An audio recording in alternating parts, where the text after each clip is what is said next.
Sobat Borneo, bertemu lagi di channel Bang Reza Borneo. Nah, kebetulan kali ini kita akan membahas sebuah benda berharga ya, yang dianggap berharga di Pulau Borneo tercinta ini. Jadi di hadapan Bang Reza Borneo kali ini sudah ada satu rangkaian atau serpihan ya, manik lilis lamiang dari bahan kristal bohemian ya. Dari bahan kristal bohemian yang sudah terpencar-pencar seperti ini, dan setelah ini akan kita rangkai kembali menjadi satu kalung utuh ya, agar tampilannya berseri kembali, merahnya merona kembali ya. Jadi kita bersihkan dulu karena ini manik tua ya sobat. Nah, jadi sambil kita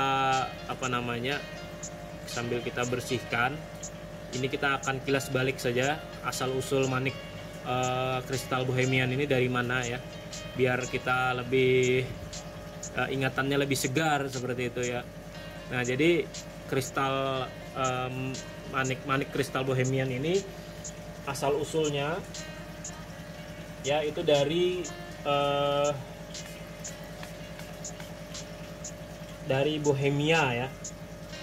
Jadi yang daerahnya itu sebagian besarnya terletak di Republik Ceko ya sobat. Sorry, ada agak blur, kita nyalakan dulu. Nah, jadi ini asalnya dari Republik Ceko ya. Oke, sudah ya, dari Republik Ceko. Dan kerajaan Bohemia ini adalah bagian dari Kekaisaran Romawi Suci ya, di abad ke-12 ya sobat Borneo. Nah, sampai menjadi Kekaisaran Austria di Habsburg, Cekoslovakia, dan di akhir Perang Dunia ke-1 Cekoslovakia ini dibubarkan ya pada tahun 1993 menjadi Republik Ceko akhirnya ya. Dan Bohemia History ini dibagi menjadi 3, yaitu Polandia, Jerman, dan Republik Ceko. Nah, jadi asal usul kristal Bohemia ini itu dari pusat pembuatan kaca berkualitas tinggi ya, yang diakui dunia. Nah, jadi awal mula pembuatan kaca ini kita terangkan lagi. Nah, seperti ini ya, setelah dibersihkan ya sobat, warnanya berseri kembali ini ya, seperti ini setelah kita bersihkan. Nah, jadi asal usul tadi dimulai dari abad ke-13. Nah, itu diyakini bahwa awal mula pembuatannya itu terletak di daerah pegunungan Lusatian ya.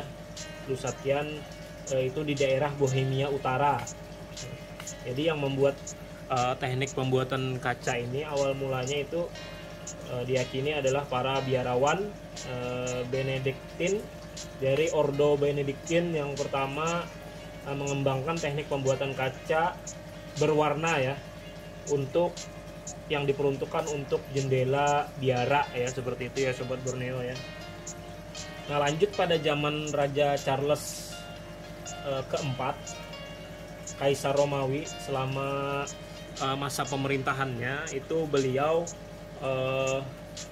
mengundang beberapa pembuat kaca dari Venesia ya. Jadi daerah-daerah Venesia ini memang banyak sekali terdapat ahli-ahli pembuat kaca ya sobat Borneo ya. Nah, jadi selanjutnya pada tahun 1414 pabrik kaca pertama itu didirikan ya di sebuah kota yang bernama Tripska ya, seperti itu ya bacanya, nyebutnya susah di situ, Tripska. Nah, jadi lanjut di abad ke-16 Kaisar Rudolf II ya, kayak yang di film-film itu ya sobat Borneo ya, Kaisar Rudolf II itu mengundang para ahli pemotong permata dan kaca ya dari Italia ya, untuk mendirikan bengkel pemotongan permata dan kaca di daerah Bohemia ini tadi.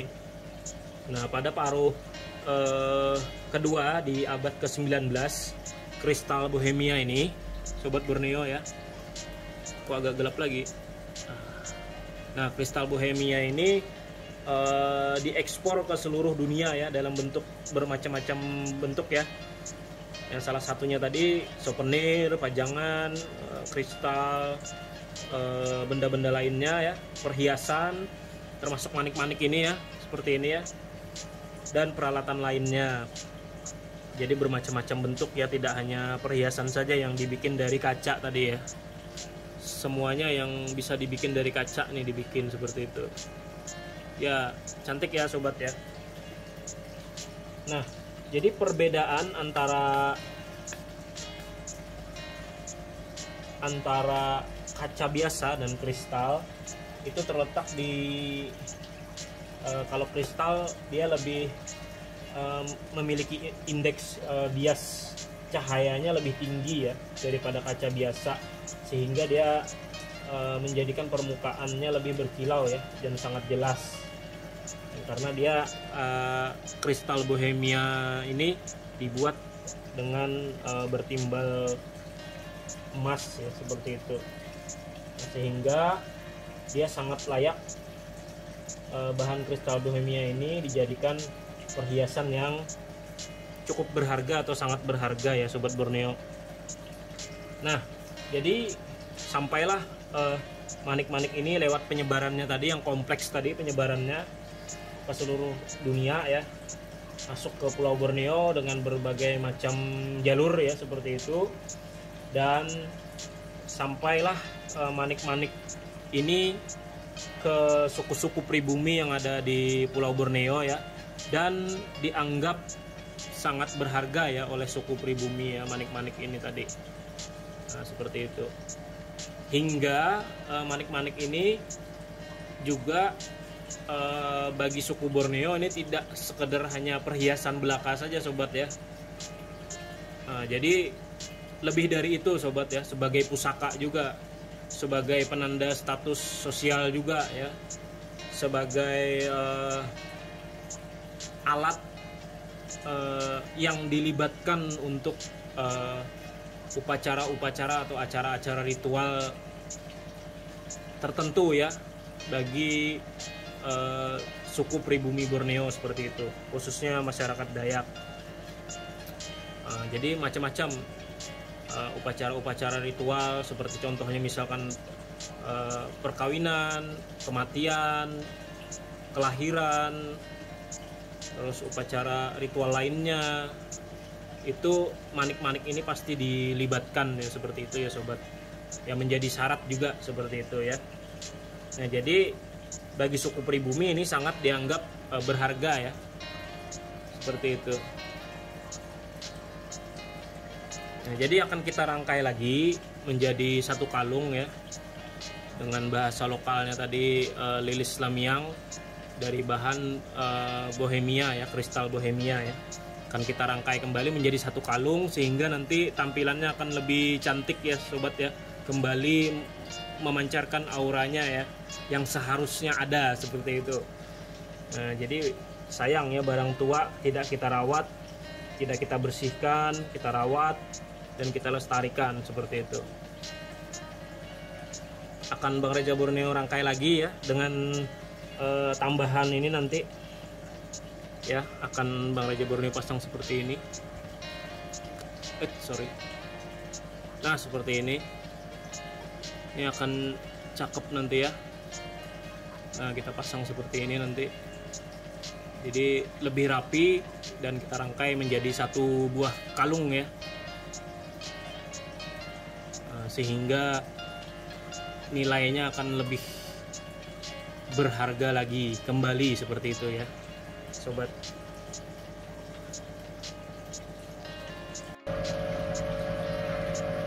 Nah, inilah hasil akhir dari rangkaian Bang Reza Borneo ya. Satu untayan kalung utuh ya dari manik lilis lamiang berbahan kristal Bohemian ya. Setelah Bang Reza Borneo bersihkan tadi dan dirangkai kembali menjadi satu untayan kalung utuh, dia sangat terlihat sekali auranya keluar ya. Warna merahnya, aksen tuanya tidak akan hilang karena memang dia original barang tua. Walaupun kita bersihkan seperti itu ya sobat, malah dia akan lebih terlihat natural dan beraura ya, seperti itu. Nah, jadi warnanya lebih cerah setelah dibersihkan seperti ini ya. Tapi aksen tuanya tidak akan hilang. Nah, itu aja ya Sobat Borneo, review singkat dari Bang Reza Borneo mengenai manik lilis lamiang berbahan dari kristal Bohemian ya. Semoga apa yang kita lakukan ini menjadi manfaat, khususnya bagi Bang Reza Borneo sendiri dan sobat-sobat sekalian dimanapun kalian berada ya. Nah, untuk di video selanjutnya nanti Bang Reza Borneo juga akan membahas mengenai lilis lamiang yang berbahan batu alam ya Sobat Borneo ya, yaitu dari bahan karnelian ya, batu karnelian, atau yang biasa juga disebut dengan batu akik darah ya, karena warnanya merah seperti itu ya. Dia natural batu alam dan ini lebih tren di bagian sentral Borneo ya dan sekitarnya. Ini juga sebuah pusaka, dianggap menjadi sebuah pusaka ya. Seperti ini tampilannya ya Sobat Borneo ya. Bisa dilihat ya bahannya ya. Dia ada yang bentuknya bermacam-macam ya, ada yang panjang, ada yang oval, ada yang di cutting, ada yang bentuk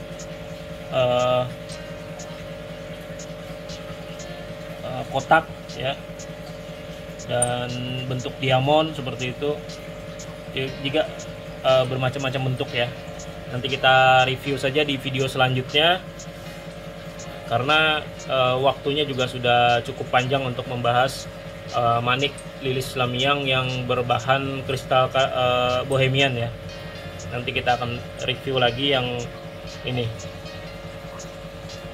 Nah, seperti itu ya Sobat Borneo, kita singkirkan dulu. Nah, itu aja dari Bang Reza Borneo mengenai manik lilis lamiang berbahan kristal Bohemian. Kita akhiri saja videonya. Sehat selalu untuk kalian semua dimanapun berada. Salam dari Bang Reza Borneo.